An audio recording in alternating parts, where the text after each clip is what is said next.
Hi hello బాగున్నారా?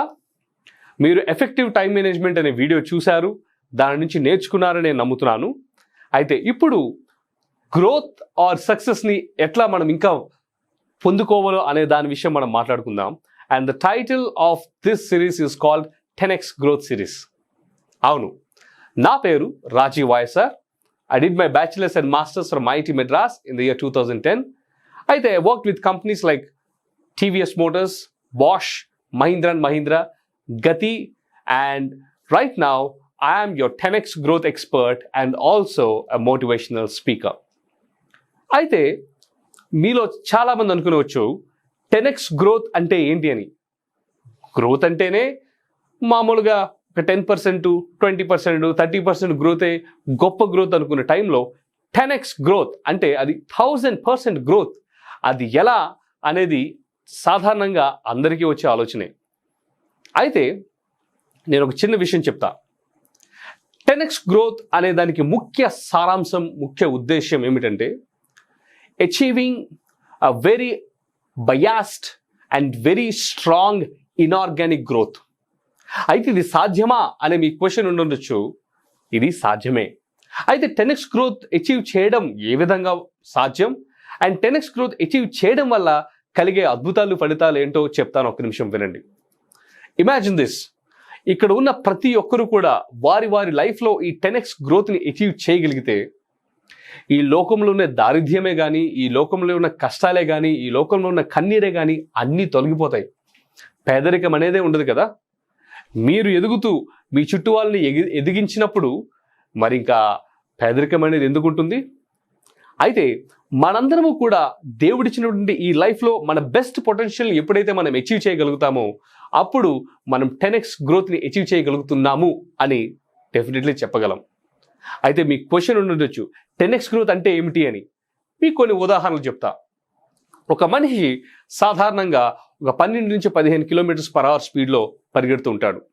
అయితే 10x అంటే మనం ఏమనుకుంటాం, ఆ మనిషి 120 నుంచి 150 కిలోమీటర్ల స్పీడ్తో పరిగెట్టాలని అనుకుంటాం. కానీ కాదు. 10x గ్రోత్ అని మనం మాట్లాడుతున్నప్పుడు మనం ఆలోచించాల్సింది ఏమిటంటే ఒక చిరుతపిల్లి ఇంచుమించు 120 నుంచి 150 కిలోమీటర్ల స్పీడ్తో పరిగెడుతుంటుంది. అదే రకంగా మరి మనం ప్రపంచంలో ఉన్నటువంటి పెద్ద ఎత్తైన మరి భవనం ఏమిటంటే బుర్జ్ ఖలీఫా. ఆ బుర్జ్ ఖలీఫా యొక్క ఎత్తు ఎంత అనుకుంటే 820 మీటర్స్, అంటే ఇంచుమించు 1 కిలోమీటర్ లాగా 820 మీటర్లు. అయితే 10x గ్రోత్ అనగానే అంటే 8000 మీటర్ల బుర్జ్ ఖలీఫా కడుతున్నామా అని కాదు. కానీ మనం మాట్లాడేది ఏమిటంటే mount Everest, which is almost 8000 metres high. అంతేకాదు మనం సాధారణంగా ఈ కార్స్ చూసుకుంటే మన సిటీలో కానీ బయట కానీ ఆల్మోస్ట్ ఒక 60 to 90 కిలోమీటర్ స్పీడ్లో వెళ్తూ ఉంటాయి. అయితే 10x గ్రోత్ కార్స్ అంటే 600 to 900 కిలోమీటర్స్ పర్ అవర్లో వెళ్ళే కార్స్ గురించి మనం మాట్లాడలేదు, కానీ 600 to 900 కిలోమీటర్స్ పర్ అవర్లో దూసుకుపోయే విమానాల గురించి మాట్లాడుతున్నాం. ఏం చెప్తున్నాను మై ఫ్రెండ్స్ దీన్ని బట్టి అంటే 10x growth is not about efficiency increase, it is not about productivity increase, it is about operating from a different platform. అంటే మనము ఊహిస్తున్న దానిని బట్టి, మనము ఆలోచిస్తున్న విధానాన్ని బట్టి ఒక డిఫరెంట్ ప్లాట్ఫామ్లో వెళ్ళి ఊహించి ఆలోచించేదాన్నే 10x అంటారు. అయితే మీరు అనుకునొచ్చు, అవునా ఇది సాధ్యమా అని. Well, let me tell you, before you go out to conquer the world, remember to conquer the world here అని అంటారు పెద్దలు. అంటే అర్థం ఏంటంటే మీరు బయటకు వెళ్ళి ప్రపంచాన్ని గెలిచే ముందు మిమ్మల్ని మీరు గెలవండి అని. మీకు ఒక విషయం తెలుసా, అసలు అతి భయంకరమైనటువంటి యుద్ధ భూమి ఎక్కడుందో తెలుసా ఈ లోకంలో? అతి భయంకరమైనటువంటి యుద్ధ భూమి మన 2 చెవుల మధ్యలో ఉంది. ఇదే, నువ్వు చేయలేవు, నువ్వు సాధించలేవు, నీ వల్ల కాదు, నువ్వెందుకు పనికొస్తుంది అనే ఆలోచనలు వస్తూ ఉంటాయి చూసారా, వాటితో మీరు యుద్ధాలు చేస్తూ ఉంటారు చూసారా, అవే అతి భయంకరమైనటువంటి యుద్ధాలు. ఎప్పుడైతే ఆ యుద్ధాలను మీరు జయిస్తారో ప్రపంచాన్ని అత్యంత సులువుగా మీరు జయించగలుగుతారు. నమ్మరా? ఒక చిన్న మరి కథ చెప్తాను వినండి. ఒక చిన్న ఊర్లో ఒక మంచి సర్కస్ ఉండేది. సాయంత్రం అయితేనే పిల్లలందరూ కూడా మరి వారి తల్లిదండ్రులతో ఈ సర్కస్కి వెళ్తూ ఉండేవాళ్ళు. ఈ సర్కస్లో మరి టాక్ ఆఫ్ ది టౌన్ ఎవరు అంటే ఒక పెద్ద ఏనుగు. ఆ ఏనుగు ఆ అడుగులు వేస్తూ వస్తూ ఉంటే ఆ స్టేజ్, ఆ భూమి అంతా కంపిస్తూ ఉంటుంది. ఆ ఏనుగు రాగానే మనుషులందరూ కూడా అలా నోళ్ళు వెళ్ళబెట్టి చూస్తూ ఉంటారు. అయితే ఆ టాక్ ఆఫ్ ది టౌన్ అనేటువంటి ఆ సర్కస్లో ఆ ఏనుగుని చూడడానికే మరి ఊర్లలోంచి జనాలు తండోపతండాలుగా వస్తూ ఉంటారు. ఒకానొక సమయంలో ఏమైందంటే ఆ సర్కస్లో ఒక చిన్న విద్యుద్ఘాతం జరిగి ఆ సర్కస్లో మంటలు చెలరేగాయి. మరి ఎంత పెద్ద మంటలు చెలరేగాయంటే సర్కస్లో ఉన్న అన్ని ధ్వంసమైపోయినాయి. అయితే మరి కొన్ని పక్షులు, పావురాలు, జంతువుల్ని మరి వాళ్ళందరూ వదిలేసి మరి ఉన్నవాళ్ళు కూడా పారిపోయారు. అయితే అందరూ అనుకున్నారు, ఏనుగు మరి మహాబలమైనటువంటి ఏనుగు కదా, బలశాలి కదా, ఏనుగు తనంతట తను వచ్చేస్తుందని ఎవరూ ఏనుగును పట్టించుకోలేదు. కానీ మిగతా వాళ్ళందరూ వచ్చేశారు. మరి మరుసటి రోజు ఆ నష్టం ఎంత జరిగింది అని మరి లెక్కించడానికి అధికారులు వెళ్ళినప్పుడు వాళ్ళు ఆశ్చర్యపోయిన విషయం ఏమిటంటే ఆ ఏనుగు ఆ మంటల్లో కాలిపోయి చనిపోయింది. అరే, ఇంత పెద్ద బలమైనటువంటి ఏనుగు ఆ మంటలలోంచి తప్పించుకోకుండా ఎలా చనిపోయింది అని చూస్తే ఆ ఏనుగు మెడకు ఒక తాడు కట్టి ఒక చిన్న మేకుకి కట్టి ఉంది. అయితే వచ్చిన అధికారులు కానీ ఆ నిర్వాహకులు కానీ దాన్ని చూసి ఆశ్చర్యపోయారు. ఎందుకు నేను మీకు కథ చెప్తున్నాను తెలుసా? జాగ్రత్తగా వినండి. ఆ ఏనుగుకు కాళ్ళకి ఏదైతే మరి కట్టబడి ఉందో ఆ చిన్న మేకు, బహుశా ఆ ఏనుగు బలంగా ఒక్కసారి తన కాలుని ఊపి ఉన్నట్లయితే ఆ మేకు ఆ భూమిలోంచి వచ్చి బయటకు వచ్చేసేదేమో, లేదా ఆ గొలుసో ఆ తాడో తెగిపోయేదేమో. అంతటి బలశాలి ఆ ఏనుగు. కానీ ఏనుగు అది చేయలేదు. ఎందుకో తెలుసా? జాగ్రత్తగా వినండి. చిన్నప్పటి నుంచి ఆ ఏనుగు చిన్నగా ఉన్నప్పటి నుంచి ఆ గొలుసుతో ఆ మేకుకి దాని యొక్క కావలివాడు కట్టి ఉంచేవాడు. అయితే బహుశా అది చిన్నగా ఉండేటప్పుడు అనేక మార్లు ఆ గొలుసును తెంపుదామని, ఆ మేకులోంచి ఆ బందీకానం నుంచి బయటపడదామని ప్రయత్నించే ఉండి ఉండొచ్చు. ఒకసారి ప్రయత్నించుండొచ్చు, రెండోసారి ప్రయత్నించుండొచ్చు, మూడోసారి ప్రయత్నించుండొచ్చు. కానీ ఏనుగు చిన్నది అవ్వడం వల్ల దాని బలము మరి ఆ గొలుసు పగలగొట్టడానికి సరిపోయి ఉండకపోవచ్చు. అయితే దీన్ని బట్టి ఏనుగు ఏమని అర్థం చేసుకుందంటే, నా బలము కంటే ఈ గొలుసు, ఈ చైను, ఈ మేకు యొక్క బలం ఎక్కువ అనుకొని దానికి బందీగా ఉండిపోయింది. ఎప్పుడైతే మంటలు వచ్చి మరి ఆ సమయంలో అందరూ పారిపోతున్నారో ఏనుగు ఏమనుందండి? నేను దీనిని తెంచలేను, నేను దీనిని తుంచలేను అనే మైండ్ సెట్లో ఉంది కదా. అదే మైండ్ సెట్లో ఉండి ఏనుగు అక్కడే ఉండిపోయి ఆ అగ్నికి ఆహుతైపోయింది. మీలో ఎంతమంది ఇదే ఏనుగు విధంగా ఆలోచిస్తున్నారు? మేబీ మీ లైఫ్లో ఒక్కసారి ట్రై చేసి ఉండొచ్చు, రెండోసారి ట్రై చేసి ఉండొచ్చు, మూడోసారి ట్రై చేసి ఉండొచ్చేమో. కానీ అన్నిసార్లు మరి నెగిటివ్ రిజల్ట్స్, ఫెయిల్యూర్ వచ్చేటప్పటికి మీ వల్ల కాదు అని ఒక మైండ్ సెట్లో మీరు ఉన్నారేమో. ఈ మెసేజ్, ఈ మాట మీకోసమే. ఆ మైండ్ సెట్ నుంచి బయటకు వచ్చే క్షణం ఇదే. ఈ ఎపిసోడ్ చూసిన తర్వాత మళ్ళీ ఇంకొకసారి మీ లిమిటేషన్స్లో, మీ బంధకాలలో మీరు ఉండకూడదు అనేదే నా ప్రయత్నం. అందుకే నేను చెప్తున్నా, the biggest battle to win is between your years. అర్థమైంది కదండి?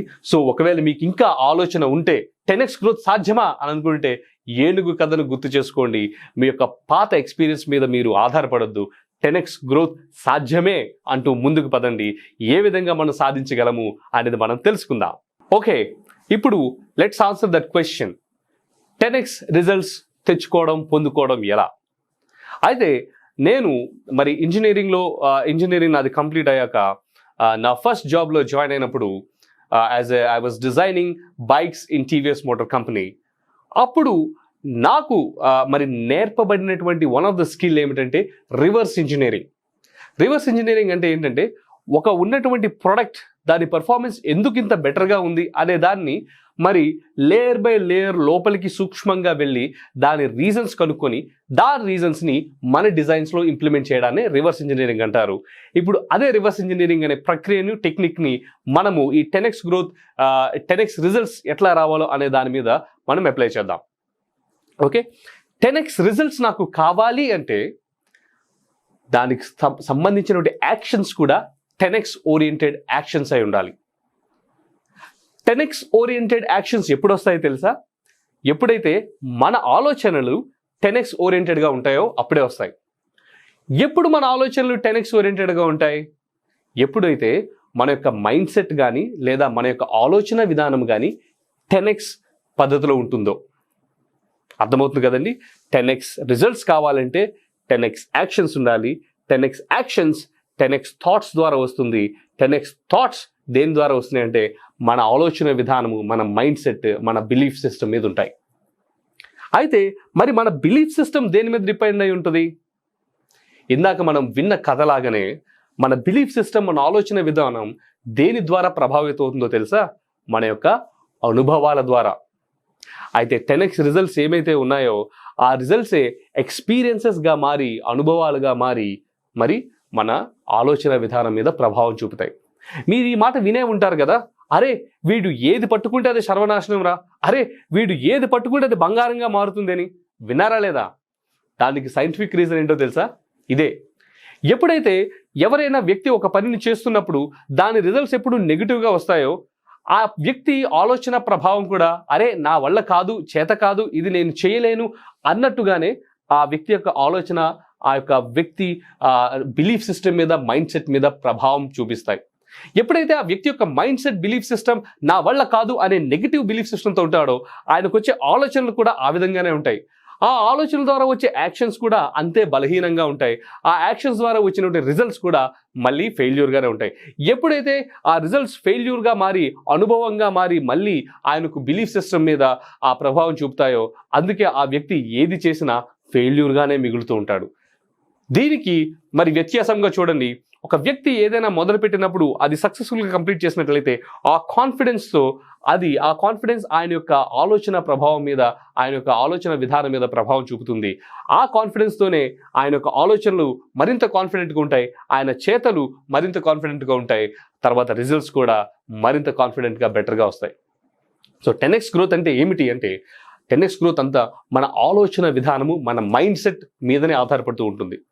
ఎప్పుడైతే మనం ఈ విధంగా అప్వర్డ్ స్పైరల్, మన ఆలోచనలు బట్టి మన యాక్షన్స్ బట్టి మన రిజల్ట్స్ ఇలా అప్వర్డ్ స్పైరల్గా వెళ్తూ ఉంటాయో అప్పుడే మనం 10x అనే దాన్ని చూడగలుగుతాం. దీని ద్వారా నేను ముఖ్యంగా ఏం చెప్దాం అనుకుంటున్నానంటే 10x రిజల్ట్స్ కావాలి అంటే 10x ఓరియంటెడ్ యాక్షన్స్ ఉండాలి. 10x ఓరియంటెడ్ యాక్షన్స్ ఎప్పుడు వస్తాయంటే ఎప్పుడైతే మన ఆలోచనలు 10x ప్రకారంగా ఉంటాయో. 10x ఆలోచనలు రావాలి అంటే మన ఆలోచన విధానం, మన మైండ్ సెట్ 10x మార్గంలో ఉండాలి. అయితే మీరు అనుకుంటూ ఉండొచ్చు 10x మార్గంలో ఆలోచన విధానం ఎలా తీసుకురావాలి అని. Well, we're not done yet. అది కూడా నేను మీకు చెప్తూ ఉన్నాను.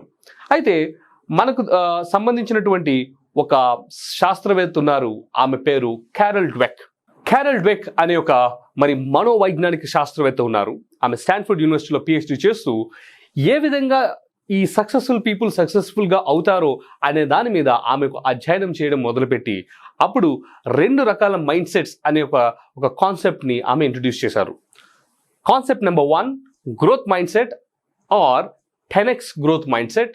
Concept number 2 is fixed mindset. అయితే ఈ రెండింటికి వ్యత్యాసం ఏమిటో మనం ఇప్పుడు చూద్దాం. సాధారణంగా మనం జీవితంలో ఉండేటప్పుడు ఈ 5 విషయాలు మనం ఎదుర్కొంటాం. ఏమిటి అంటే మొట్టమొదటిగా కష్టాలు, ఛాలెంజెస్. ఏదైనా పని చేస్తున్నప్పుడు కానీ లేదా లైఫ్లో ముందుకు వెళ్తున్నప్పుడు కానీ ఛాలెంజెస్ని, కష్టాలని మనం ఎదుర్కొంటాం. రెండోది ఆబ్స్టకల్స్ అంటే అవరోధాలను ఎదుర్కొంటాం. మూడవది ఎఫర్ట్స్ పెట్టాల్సి వస్తుంది కొన్ని యొక్క పరిస్థితులలో. ఎఫర్ట్స్ అనేది మనం చూస్తూ ఉంటాం, అంటే కృషిని మనం చూస్తూ ఉంటాం. నాలుగవది మరి విమర్శను కూడా మనం ఎదుర్కొంటాం. ఐదవది ఇతరుల యొక్క సక్సెస్ని కూడా మనం చూస్తూ ఉంటాం. అయితే ఈమె ఈ 5 పారామీటర్స్ పెట్టి ఈ 5 పారామీటర్స్లో గ్రోత్ మైండ్ సెట్ వాళ్ళు ఏ విధంగా బిహేవ్ చేస్తారు, ఫిక్స్డ్ మైండ్ సెట్ వాళ్ళు ఏ విధంగా బిహేవ్ చేస్తారు అనే దాని మీద అధ్యయనం చేసినప్పుడు మరి గొప్ప విషయాలు ఆమె మన కోసం తీసుకొచ్చింది. మొట్టమొదటిగా ఫస్ట్ మనకు కష్టాలు, ఛాలెంజెస్ వచ్చినప్పుడు ఫిక్స్డ్ మైండ్ సెట్ పీపుల్ ఏం చేస్తారు అంటే మనం ఇందాక చూసినట్లుగా ఆ ఏనుగులాగా ఒకసారి ప్రయత్నిస్తారేమో, 2 సార్లు ప్రయత్నిస్తారేమో, 3వ సార్లు ప్రయత్నిస్తారేమో, అమ్మో ఇంకా ఈ ఈ ఈ కష్టాలను మనము ఎలానూ ఎదుర్కోలేమని వాటి నుంచి తప్పించుకుంటూ వెళ్ళిపోతాం. అదే గ్రోత్ మైండ్ సెట్ పీపుల్ ఏం చేస్తారంటే ఆ కష్టాలను వాళ్ళు ఆలింగనం చేసుకుంటారు, కౌగిలించుకుంటారు. ఆ కష్టాల ద్వారా వాటిని అధిగమించడం ద్వారా వాళ్ళు ఏమి నేర్చుకుందామా అనే ఆలోచనలో ఉంటారు. తర్వాత ఇబ్బందులు, అబ్స్టకల్స్ వచ్చినప్పుడు కూడా ఏం చేస్తారంటే మరి fixed mind set people obstacles వచ్చినప్పుడు మళ్ళీ అదే విధంగా ఏ విధంగా దీనిని అవాయిడ్ చేసేద్దామా అన్నట్టు ఆలోచిస్తారు. కానీ ఆ ఆబ్స్టికల్స్ని, ఆ అవరోధాలని ఏ విధంగా మరి వాళ్ళు అధిగమించాలో అనే దాని విషయమై వాళ్ళు ఆలోచించారు. అదే గ్రోత్ మైండ్ సెట్ పీపుల్ దానిని ఈజీగా గివప్ చేయకుండా ఆ ఆబ్స్టికల్స్ని ఏ విధంగా అధిగమించాలో అనే దాని మీద వారు ఆలోచన కలిగి దాని ప్రకారం ముందుకు వెళ్తూ ఉంటారు. మూడవదిగా ఎఫర్ట్స్. ఇప్పుడు ఈ యొక్క కష్టాలను అధిగమించాలన్నా, ఈ అవరోధాలను అధిగమించాలన్నా పెట్టవలసింది ఏమిటంటే కృషి, శ్రమ. మరి ఫిక్స్డ్ మైండ్ సెట్ పీపుల్ ఏమనుకుంటారంటే నేను ఎందుకు శ్రమ పెట్టాలి, నేను ఎందుకు శ్రమ పడాలి, నేను ఎందుకు కృషి చేయాలి, నేను కృషి చేయాల్సి వస్తే దాని అర్థము అది యొక్క నా స్ట్రెంగ్స్లో లేనట్టే కదా అని వాళ్ళు ఈ ఎఫర్ట్స్ అనేది ఒక నెగిటివ్ దృక్పథంతో చూస్తారు. కానీ గ్రోత్ సెట్ మైండ్ పీపుల్ ఎట్లా మాట్లాడతారు, ఎట్లా ఆలోచిస్తారంటే ఈ అవరోధాలని, ఈ కష్టాలను నేను అధిగమించాలంటే నేను కృషి చేయాలి, శ్రమను చూపించాలి. ఈ కృషి, శ్రమ కూడా నన్ను సక్సెస్కి మరింత చేరువుగా చూపిస్తుంది, తీసుకువెళుతుంది అని ఈ కష్టాలను, ఈ అవరోధాలను కూడా వాళ్ళు కౌగిలించుకుని దానిని దాటడానికి ఆలోచన చేస్తారు. కావాల్సిన కృషిని కూడా వాళ్ళు పెడతారు. అలానే ఎవరైనా మరి ఇది బాలేదు, ఇది బాగుంది అనే ఒక ఫీడ్బ్యాక్ ఇచ్చినప్పుడు మరి ఫిక్స్డ్ మైండ్ సెట్ పీపుల్ వాళ్ళ ఆలోచనలు వెంటనే షట్ డౌన్ చేసుకుని వినరు. వాళ్ళకు వినాలనుకున్నదే వింటారు. ఇటువంటి నెగిటివ్ ఫీడ్బ్యాక్, కన్స్ట్రక్టివ్ ఫీడ్బ్యాక్ ఏదైనా వచ్చినా వాళ్ళు వినరు. కానీ గ్రోత్ మైండ్ సెట్ పీపుల్ అటువంటి ఫీడ్బ్యాక్ని చూసి దాని ద్వారా వాళ్ళు ఏమి నేర్చుకొని ముందుకు వెళ్ళి ఇంకా వాళ్ళ లైఫ్లో ఏది బెటర్గా చేయొచ్చో అనే దాని మీద ఆలోచన చేస్తారు. అంతేకాదు మరి ఆఖరిగా చూసినప్పుడు ఎప్పుడైతే ఇతరులు మన చుట్టూ ఉన్న వాళ్ళు సక్సెస్ అవుతారో ఫిక్స్డ్ మైండ్ సెట్ పీపుల్ కొంచెముగా చంచల భావానికి గురై కాస్త ఇన్సెక్యూర్గా ఫీల్ అవుతారు. కానీ గ్రోత్ మైండ్ సెట్ పీపుల్ వాళ్ళు ఏ విధంగా సక్సెస్ పొందారు, వాళ్ళు ఏ విధంగా అధిగమించారు అనేది చూసి దాని ప్రకారము ఆ టెక్నిక్స్ని వారి జీవితంలో అవలంబించడానికి కూడా మరి ఆలోచించరు. అర్థమవుతుంది కదండి. ఒకవేళ మీరు 10x గ్రోత్ నేను పొందుకోవాలి అని అనుకుంటే మిమ్మల్ని మీరు ఒక్కసారి ఆత్మపరిశీలన చేసుకోండి. మీరు గ్రోత్ మైండ్ సెట్లో ఉన్నారా, ఫిక్స్డ్ మైండ్ సెట్లో ఉన్నారా? సాధారణంగా మనుషులు ఈ రెండు మైండ్ సెట్స్ మధ్య కూడా మరి తోగిసలాడుతూ ఉంటారు. అయితే చాలామందికి ఈ విషయం తెలియదు కాబట్టి ఏది వాళ్ళ మనసుకు వస్తే ఆ ప్రకారం, ఆలోచన ప్రకారం ముందుకు వెళ్తారు. కానీ ఇప్పుడు మీరు తెలుసుకున్నారు కాబట్టి ప్రతి డెసిషన్ టైంలో కూడా మీరు ఫిక్స్డ్ మైండ్ సెట్ ప్రకారం ఆలోచన చేస్తున్నారా లేదా గ్రోత్ మైండ్ సెట్ ప్రకారం ఆలోచన చేస్తూ ముందుకు వెళ్తున్నారా అనే విషయాన్ని మీరు గమనించుకోండి. ఒకవేళ మీరు ఫిక్స్డ్ మైండ్ సెట్లో మీరు వెళ్ళినట్లయితే దానిని వెంటనే మార్చుకొని గ్రోత్ మైండ్ సెట్లోకి రావాలి. అయితే ఇది చెప్పడం సులభమే కానీ చేయడం కష్టం. ఎందుకంటారా? దానికి కూడా నేను ఒక ఉదాహరణ చెప్తా. నేను బాష్ అనే కంపెనీలో వర్క్ చేస్తున్నప్పుడు ఎలక్ట్రానిక్ హిచ్ కంట్రోల్ సిస్టమ్ అనే ఒక టెక్నాలజీ మీద వర్క్ చేసేవాడిని. ఈ టెక్నాలజీ యొక్క ముఖ్య ఉద్దేశం ఏమిటంటే మరి భూములు మరి రైతులు దున్నుతున్నప్పుడు మరి ఇంతకు ముందు అయితే పశువుల ద్వారా వారే దున్నేవారు, తర్వాత ఇప్పుడు ట్రాక్టర్స్ ద్వారా దున్నడం మొదలుపెట్టారు. ఇవి దున్నుతున్నప్పుడు మరి వాటి యొక్క లివర్స్ని వాడి అది దున్నుతూ ఉండాలి. నేను వర్క్ చేసినటువంటి టెక్నాలజీ ఏమిటంటే ఈ లివర్స్ని అవన్నీ వాళ్ళు వాడకుండా కేవలం ఒక టీవీ ట్యూనర్, ఎఫ్ఎం ట్యూనర్ని ఏ విధంగా ట్యూన్ చేస్తే సరిపోతుందో అటువంటి టెక్నాలజీని కనిపెట్టి వాళ్ళు దున్నడం చాలా మరి ఈజీగా మరి సులభంగా చేసే ప్రక్రియలో ఆ ప్రాజెక్ట్ మీద నేను వర్క్ చేసేవాడిని. ఆ సమయంలో తిరుచిలో ఫీల్డ్ డ్రైవ్స్ జరుగుతున్నప్పుడు నేను కూడా ట్రాక్టర్స్ డ్రైవ్ చేయడం మొదలుపెట్టా. ఆ టెక్నాలజీని ఎట్లా డిజైన్ చేయాలో దాని ప్రకారం నేను ఆలోచన చేయడం, ఆ ఇంజనీర్స్తో డిస్కస్ చేయడం మొదలుపెట్టాను. అప్పుడు నేను ఒక వెరీ ఇంట్రెస్టింగ్ విషయాన్ని నేను అబ్జర్వ్ చేశాను. అదేంటో తెలుసా? ఎప్పుడైతే ట్రాక్టర్ మరి పొలాన్ని దున్నుతుందో ఒకవైపు దున్నుతూ వచ్చినప్పుడు ట్రాక్టర్ ఇలా దున్నుకుంటూ వెళ్ళి మరి దాని రివర్స్లో వచ్చినప్పుడు దాని రెండు చక్రాలను కూడా ఆల్రెడీ దున్నినటువంటి ఆ యొక్క రంధ్రంలో, ఆ యొక్క హోల్లో, ఆ మడుగులో ఆ రెండు చక్రాలను పెట్టి డ్రైవర్ మరి ఇంకేమీ ట్రాక్టర్ని నడపక్కర్లేదు. ఆ రెండు చక్రాలు ఎప్పుడైతే ఆ యొక్క గోతులో దిగి వెళ్తూ ఉంటాయో మిగతా ట్రాక్టర్ అంతా కూడా అదే మార్గంలో వెళ్ళిపోతుంది. సిమిలర్లీ అటు నుంచి తిరిగి వస్తున్నప్పుడు కూడా అలానే వస్తుంది. ఇది ఎందుకు చెప్పాను అంటే మన హ్యూమన్ బ్రెయిన్స్ కూడా మీరు చూసినట్లయితే అటువంటి మట్టిలానే ఉంటుంది. మన పాత అనుభవాలు, మన పాత జ్ఞాపకాలు, మన యొక్క రియాక్షన్స్ని, మన యొక్క యాక్షన్స్ని సబ్కాన్షియస్ మైండ్లో అదే మాదిరిగా వెళ్ళడానికి మనకు దోహదపడుతూ ఉంటాయి. కానీ మనం చేయాల్సింది ఏంటంటే, ఎప్పుడైతే మనం అదే మాదిరిగా వెళ్తున్నామో అప్పుడు ఒక పాజ్ తీసుకుని, ఇది నేను గ్రోత్ మైండ్ సెట్ ప్రకారం యాక్ట్ చేస్తున్నానా లేదా ఫిక్స్డ్ మైండ్ సెట్ ప్రకారం అనేది యాక్ట్ చేస్తున్నానా అనే స్ప్లిట్ సెకండ్లో మనం ఆలోచన చేసి డెసిషన్ తీసుకొని, ఫిక్స్డ్ మైండ్ సెట్ అయితే దానిని వదిలిపెట్టాలి, గ్రోత్ మైండ్ సెట్ ప్రకారము ముందుకు వెళ్ళాలి. ఎప్పుడైతే ఈ విధంగా మనం ముందుకు వెళ్తూ ఉంటామో అప్పుడు ప్రతి ఒక్క ఛాలెంజ్ నుంచి కూడా మనము ఎఫర్ట్స్ కృషి పెట్టి దాని నుంచి మనం నేర్చుకోవడానికి ప్రయత్నం చేస్తాము. నేర్చుకున్న విషయము మరింత మనల్ని 10x గ్రోత్ లేదా సక్సెస్ వైపు తీసుకుని వెళ్తూ ఉంటుంది.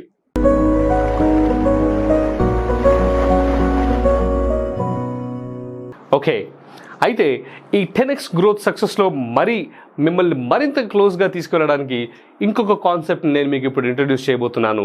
దాని పేరే ఇకిగాయ్. ఇకిగాయ్ అన్నది ఒక జపనీస్ కాన్సెప్ట్. అదేంటి, దాని యొక్క మెయిన్ ఉద్దేశం ఏమిటంటే, the very purpose of your existence is what is called as ikigai. అంటే ఇకిగాయ్లో ముఖ్యంగా దాని మధ్య బిందువుగా కేంద్రీకృతంగా ఎవరుంటారు అంటే మీరే ఉండేది. మీరు ఆన్సర్ చేయాల్సిన ఫస్ట్ క్వశ్చన్ ఏంటంటే, హూ యామ్ ఐ? అయితే మీరు అనుకుంటూ హే, నేను ఒక ఇంజనీర్ని, నేను ఒక డాక్టర్ని, లేకపోతే నేను ఒక ఆర్టిస్ట్ని అని.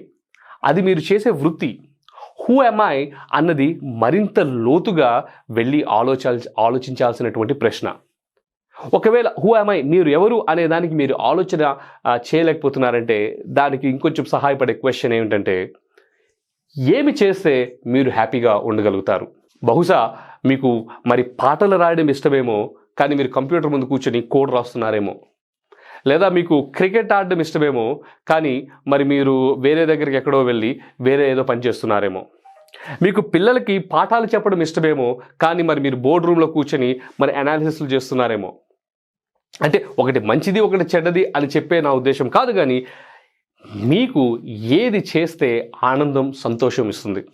ఫర్ ఎగ్జాంపుల్, నాకు చూసుకున్నట్లయితే నాకు ఈ విధంగా మీతో మాట్లాడడం, మిమ్మల్ని ఎంకరేజ్ చేయడం, మిమ్మల్ని మోటివేట్ చేయడం, మీరు సక్సెస్ఫుల్గా అవ్వడానికి నా వంతు కృషి చేయడం నాకు మంచి ఆనందాన్ని ఇస్తుంది. ఇది నా ikigai, right? So understand who you are. What is it that you like to do? అర్థమైంది కదండి? అర్థం కాకపోతే ఆలోచించండి, ఒక పెన్ను పేపర్ తీసుకొని రాస్తూ ఉండండి. ఇప్పుడు మనం ముందుకు వెళ్దాం. ఒకటి, మీరెవరు, మీకు ఏది చేయడం ఇష్టం అనేది మనం అనుకుంటే ఇక్కడ ఒక సర్కిల్స్ కూడా వస్తూ ఉంటాయి, మీరు చూస్తూ ఉండొచ్చు. ముఖ్యంగా మీరు ఎవరు అని అనుకునేటప్పుడు చెప్పాం కదా, ఏమి నేను చేస్తే నేను సంతోషిస్తానో అది ఈ ప్రశ్నకు మీకు సమాధానం ఇవ్వడానికి సహాయపడవచ్చు. అయితే మీరు చేసేది ఈ ప్రపంచానికి అవసరమా అనేది సెకండ్ క్వశ్చన్. మీరు చేసేది ఈ ప్రపంచానికి అవసరమా అన్నది క్వశ్చన్ నెంబర్ 2. ఆ సెకండ్ క్వశ్చన్ అయ్యాక మూడవది, మీరు చేసే పనిలో మంచిగా నిష్ణాతులై మీరున్నారా అన్నది మూడో ప్రశ్న. ఇవన్నీ మీరు అడగవలసినటువంటి ప్రశ్నలు. అయితే మీరు అనుకోవచ్చు, అరే నాకు ఈ పని చేయడం ఇష్టము, నాకు పెయింటింగ్స్ వేయడం ఇష్టము, కానీ ఆ పెయింటింగ్స్ ఎట్లా చేయాలో నాకు టెక్నిక్స్ తెలియదే, నాకు స్కిల్ లేదే అని మీరు అనుకుంటూ ఉండొచ్చేమో. స్కిల్ అనేది ఎప్పుడు కూడా ఎక్వైర్ చేయగలిగినదే. అంటే శ్రమిస్తే ఆ స్కిల్ అనేది, ఆ మెళుకు అనేది, ఆ నైపుణ్యత అనేది ఎవరైనా సాధించవచ్చు. కాబట్టి స్కిల్ లేని మూలాన నాకు అది ఇంట్రెస్ట్ లేదు అనే విషయం నుంచి మీరు కన్ఫ్యూజ్ అవ్వకండి. మీకు ఏది ఇంట్రెస్ట్, అది ప్రపంచానికి అవసరమా, అది మీరు చేయగలుగుతున్నారా అనేది ఆలోచించుకోండి. అయితే అది ప్రపంచానికి అవసరమైనప్పుడు is the world ready to pay for it? Okay, మీరు చేసింది, మీరు అందులో నిష్ణాతులై ఉన్నారు, ప్రపంచానికి అది అవసరం, కానీ ప్రపంచం మీకు దానికి రివార్డ్ చేయడానికి ఇష్టపడుతుందా?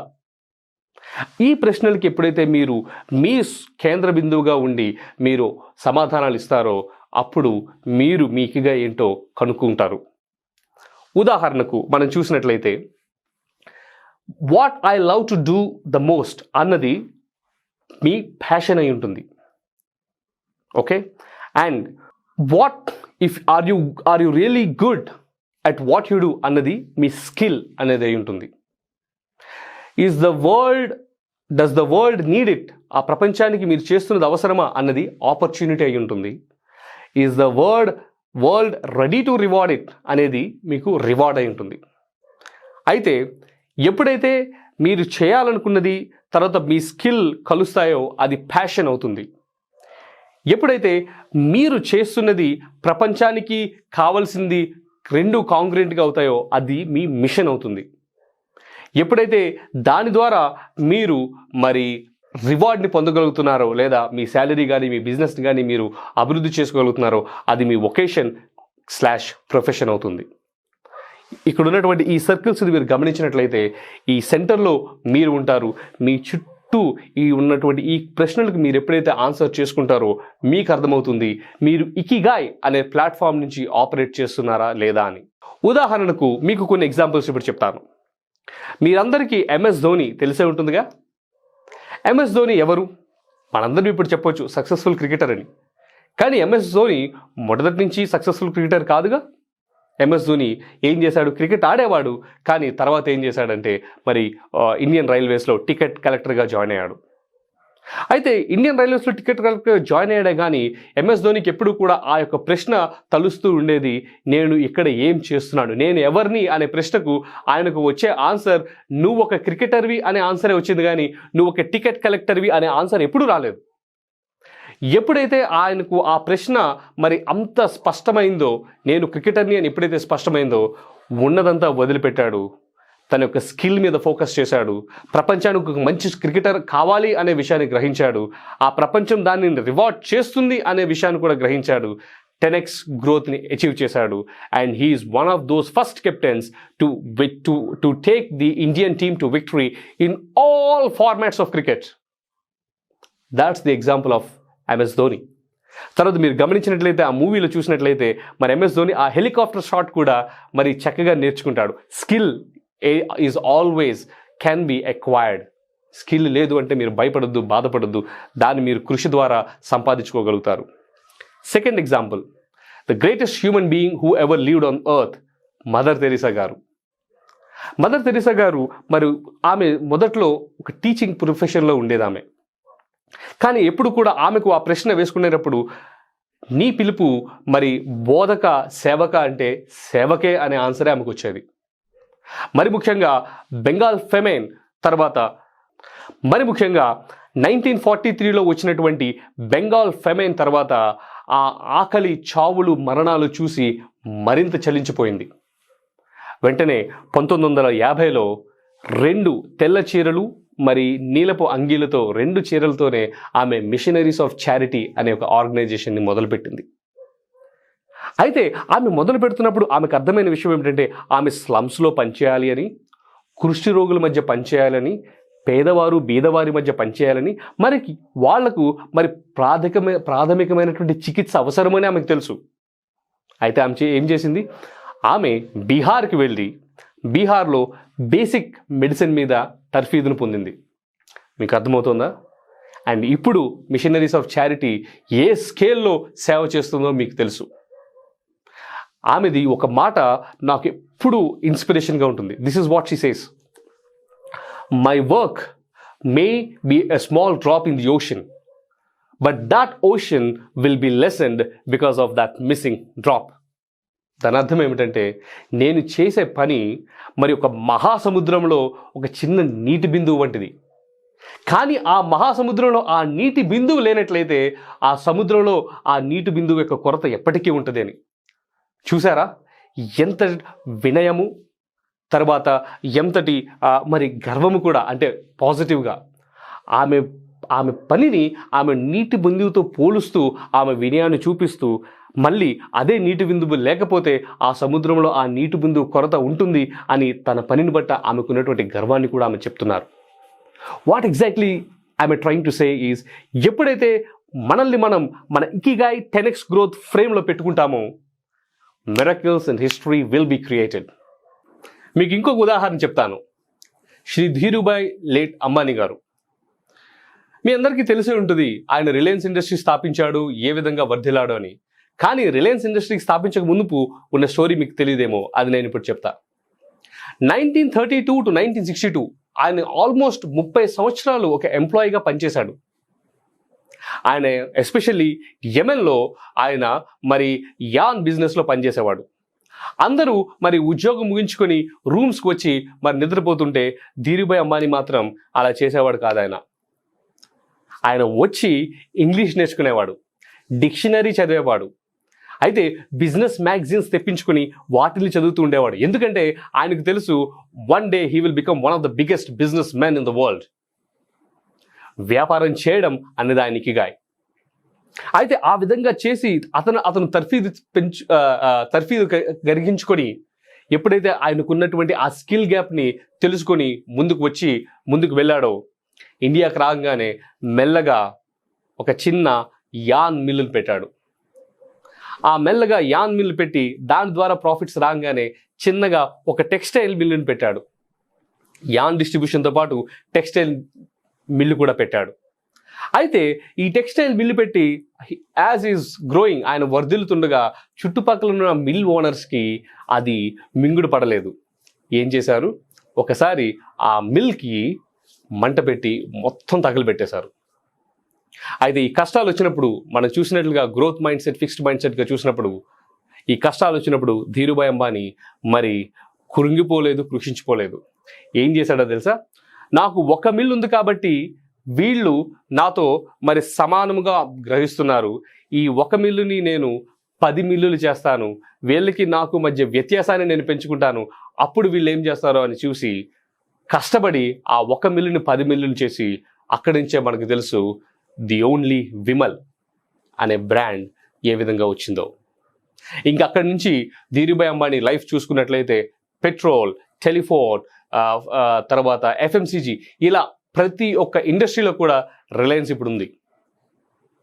మీకు అర్థమవుతుంది కదా, 10x గ్రోత్ మైండ్ సెట్లో, 10x గ్రోత్ ఫ్రేమ్వర్క్లో వర్క్ చేస్తే ఎటువంటి సక్సెస్ ఒక్కొక్కరు చూడగలుగుతారో.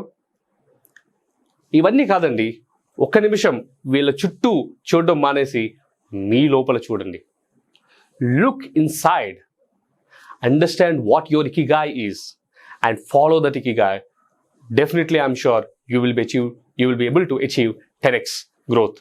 ఇప్పుడు మీకు ఒక చిన్న కథను చెప్తాను. అదేమిటంటే, ఈ స్కిల్ అనే విషయం గురించి ఒక చిన్న కథను చెప్తాను.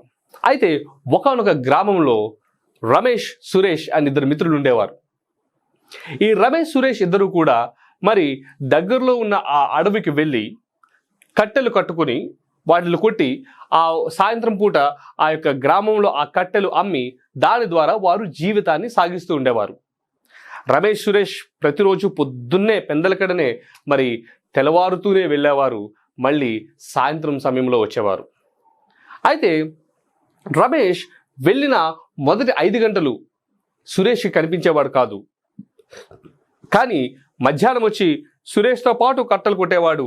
కానీ కట్టలు అమ్మే సమయానికి సురేష్ 3 మోపులు తెచ్చుకుంటే రమేష్ 10 మోపులు తెచ్చుకునేవాడు.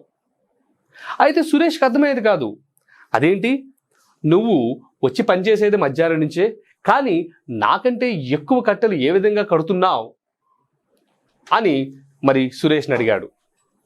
అప్పుడు సురేష్ రమేష్ని తనతో పాటు తీసుకువెళ్ళాడు ఆ పక్కనే ఉన్న నది దగ్గరికి. ఆ నది దగ్గరికి తీసుకుని వెళ్ళి పక్కన ఉన్న చేపరాయిని ఆయనకి చూపించాడు. చూపించి మరి సురేష్కి చెప్తున్నాడు ఈ విధంగా, ఈ యొక్క చేపరాయి మీద నా యొక్క గొడ్డలిని నేను పొద్దున వచ్చిన దగ్గర నుంచి మధ్యాహ్నం వరకు సానబెడతాను. ఆ విధంగా సానబెట్టినప్పుడు నీవు 3-4 దెబ్బలేస్తే పడే చెట్టు నా 2 దెబ్బలకే పడిపోతుంది. అందుకే నువ్వు 3 కట్టెలు మోపును ఎత్తుతూ ఉంటే నేను 10 కట్టెల మోపును ఎత్తుతున్నాను అని. ఏం చెప్తున్నానంటే, ఆ సానబెట్టేదే స్కిల్లింగ్. ప్రతి ఒక్కరూ కూడా మన లైఫ్లో మనం చదువుకునే సమయంలో కానీ, లేకపోతే మనం ఉద్యోగం చేసే సమయంలో కానీ, నాకు టైం లేదు, నాకు ఆఫీస్ తప్పించి వేరే టైమే లేదు, లేకపోతే నా కాలేజ్ తప్పించి వేరే టైమే లేదు అని అనుకునే ప్రసక్తే ఉండకూడదు. గ్రో అవ్వాలి అనుకుంటే, స్కిల్ పెంచుకోవాలనుకుంటే నీ మీద, నీ స్కిల్స్ మీద నువ్వు టైం ఇన్వెస్ట్ చేయాల్సిందే. ఏ విధంగా అయితే సురేష్ తన యొక్క గొడ్డలికి పదును పెట్టుకున్నాడో ఆ విధంగా నువ్వు కూడా పదును పెట్టుకోవాల్సిందే. In fact one of the ways of reskilling or equipping yourself is also watching through this video. ఇప్పుడు మీరు ఈ వీడియో చూస్తూ కూడా చాలా కొత్త విషయాలు మీరు నేర్చుకుంటున్నారు. నేర్చుకోవడమే కాకుండా ఈ నేర్చుకున్న విషయాలను ఎప్పుడైతే మీరు లైఫ్లో వాటిని అప్లై చేస్తారో, అభ్యాసన చేస్తారో, అప్పుడు డెఫినెట్లీ మీరు మీ యొక్క గోల్స్ని అచీవ్ చేయగలుగుతారు. డెఫినెట్లీ 10x గ్రోత్ని రీచ్ అవ్వగలుగుతారు. Once again my friends, thank you very much for being with me. నాతో పాటు ఉంటూ ఇదంతా విన్నందుకు, ఇదంతా మీకు చాలా ఉపయోగపడుతుంది అని నేను నమ్ముతున్నాను. Identify what your ikigai is. ఆ ఇకిగాయ్ అనే ఫ్రేమ్వర్క్ నుంచే మీరు ఆపరేట్ చేయండి. 10 గ్రోత్ మైండ్ సెట్ అనే ఒక మైండ్ సెట్ని మీరు అలవర్చుకోండి. చూసాం కదా, చూసినట్టుగా అనేక ఎగ్జాంపుల్స్ లానే మీ గురించి వేరే ఒకరు ఎగ్జాంపుల్గా మాట్లాడే స్థితికి మీరు ఎదుగుతారు అని నేను నమ్ముతూ సెలవు తీసుకుంటున్నాను. Thank you once again all of you. And this is Rajiv YSR signing off your 10x growth expert. మీరు నన్ను ఫాలో అవ్వాలనుకుంటే youtube.com/RajivYSR ఛానల్ ద్వారా ఫాలో అవ్వచ్చు. facebook.com/RajivYSRలో ఫాలో అవ్వచ్చు. linkedin.com/RajivYSRలో కూడా నన్ను లింక్డ్ఇన్లో కూడా ఫాలో అవ్వచ్చు. Once again my heartful thanks and wishes to Suman TV for taking this message to so many people like you. I'm sure you are blessed and I'm sure you are going to achieve your 10x growth. All the very best.